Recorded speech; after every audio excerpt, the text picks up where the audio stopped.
চলো যদি 10 টাকা আমাকে বলেছি বৃষ্টি আসছে কিন্তু খুব বলে। চলো ঠাকুরের আসন কিনতে হবে হিমশিম আসন এসে দেখো ওখানে ছোট ছোট আসনগুলো দেখো ছোট করে দেখো যেগুলো নিচে বসানো আছে ঠাকুরের আসন জানো না হ্যাঁ ছোট জগন্নাথ দেখো ছোট ছোট জগন্নাথ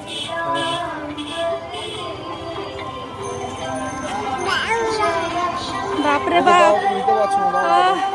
একটু ধরো আবার নিচ্ছি তারপরে সবাই কেমন গাছ দিয়ে কিনে কিনে ফিরছে সব রথের মেলা মানে গাছ কেনা বাদাম চাপা এগুলো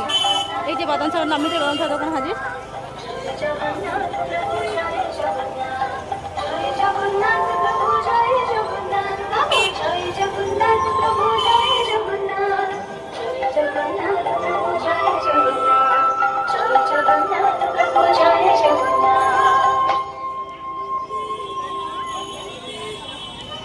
আনন্দ সংবাদ শুভ আনন্দ সংবাদ শ্রী শ্রী মহাপ্রভু জগন্নাথ দেবের আশীর্বাদকে মাথায় নিয়ে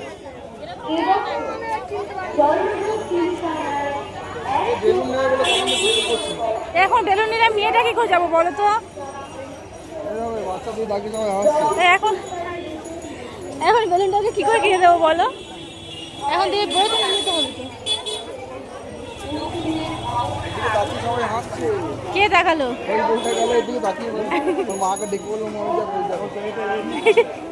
ব্লগ মনে কেউ দেখে হয়তো দেখো অনেকে দেখে তো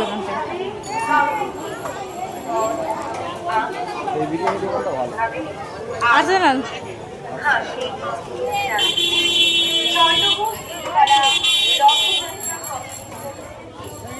সকল দর্শনার্থী জানায় শ্রী শ্রী জগন্নাথ আপনাদের সকলের রথযাত্রা গেল পাশ থেকে সকলের জীবনে ও বেলুনটা দেখছে যাওয়ার সময় তোকে দেবো রে বাবা পাক্কা দেবো তোকে সকল মিলে বেলুনটাই পছন্দ হয়েছে ওর আর